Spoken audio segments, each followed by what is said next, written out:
रमा की यात्रा अपने बच्चों और बहन के साथ बहुत खास है।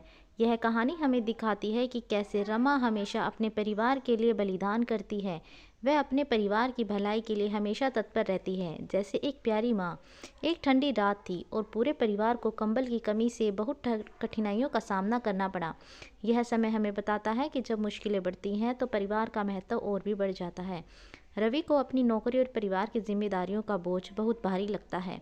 वह हमेशा सोचता है कि कैसे अपनी पत्नी और बच्चों के लिए एक बेहतर जीवन बना सके। रवि की चिंता और रमा का समर्थन उसके लिए बहुत महत्वपूर्ण है। दोनों एक दूसरे का सहारा बनते हैं। रमा ने सोचा कि क्यों न वह अपने पैसे से रजाई बनवाने का फैसला करे।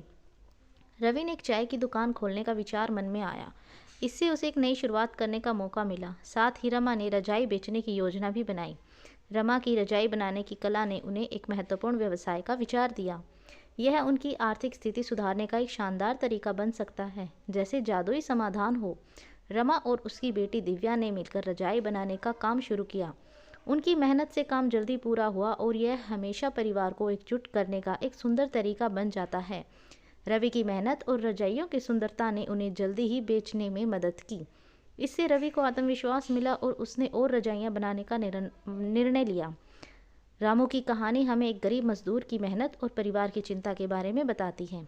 यह ठंड के मौसम में उनकी कठिनाइयों का संकेत देती है, जैसे एक कठिन खेल। रामू की मेहनत के बावजूद उसके मालिक ने उसे पैसे देने से मना कर दिया। इससे रामू की समस्याएं और बढ़ गई और जैसे और भी मुश्किलें आ गई। ठंड के मौसम में रामू का परिवार केवल एक कंबल पर निर्भर था, जिससे उसकी स्थिति बहुत खराब हो गई। यह बहुत दुखद था, जैसे ठंड के मौसम में कोई बर्फ के बीच फंस जाता है। जब रानी की तबीयत बिगड़ी तो रामू और उसकी पत्नी मधु को चिकित्सीय सहायता की ज़रूरत थी, लेकिन पैसे की कमी बड़ी समस्या बन गई। यह समय बहुत चुनौती भरा था। रामू की बेटी और पत्नी उसकी बेहोशी के समय अस्पताल के बाहर बैठी थी। डॉक्टर ने बताया कि ठंड के कारण सभी बेहोश हुए थे, जैसे ठंड में कोई बर्फ के जैसे जम गया हो। एक महिला ने रामू को बताया कि उसने भी एक समय पर मदद प्राप्त की थी। यह अनुभव उसे दूसरों की सहायता करने के लिए प्रेरित करता है, जैसे किसी ने उसे बचाया हो। रामू की जिंदगी में बदलाव तब आया जब उस महिला ने उसकी आर्थिक स्थिति में सुधार किया। इसके बाद रामू को गरीबी और ठंड से राहत मिली। ढेर सारी खुशियाँ उनके पास आ गई। शामू को अपने परिवार से निराशा का सामना करना पड़ा और उसे घर छोड़ने के लिए मजबूर होना पड़ा।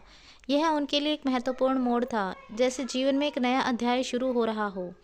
सीमा जी ने शामू को उत्साहित किया कि वे मेहनत करेंगे और अपनी ज़िंदगी को फिर से संवारेंगे। दोनों ने मिलकर नई शुरुआत करने का संकल्प लिया, जैसे एक नई कहानी लिखने का। शामू खेतों में काम करता है और सीमा सिलाई सीखती है। दोनों ने मिलकर कठिनाइयों का सामना करते हुए अपने सपनों की ओर कदम बढ़ाना शुरू किया, जैसे वे सपनों की दुनिया में चल रहे हों। सीमा और शामू की मेहनत ने उन्हें उनकी दुकान खोलने के लिए मदद की। इससे उनकी आर्थिक स्थिति में सुधार हुआ, जैसे उनके सपने सच होने लगे। गांव में उनकी दुकान की सफलता ने अन्य लोगों को भी प्रेरित किया।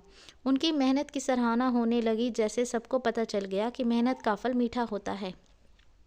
शामू के माता पिता ने अपनी गलती समझी और माफ़ी मांगकर एक नई शुरुआत करने का निर्णय लिया।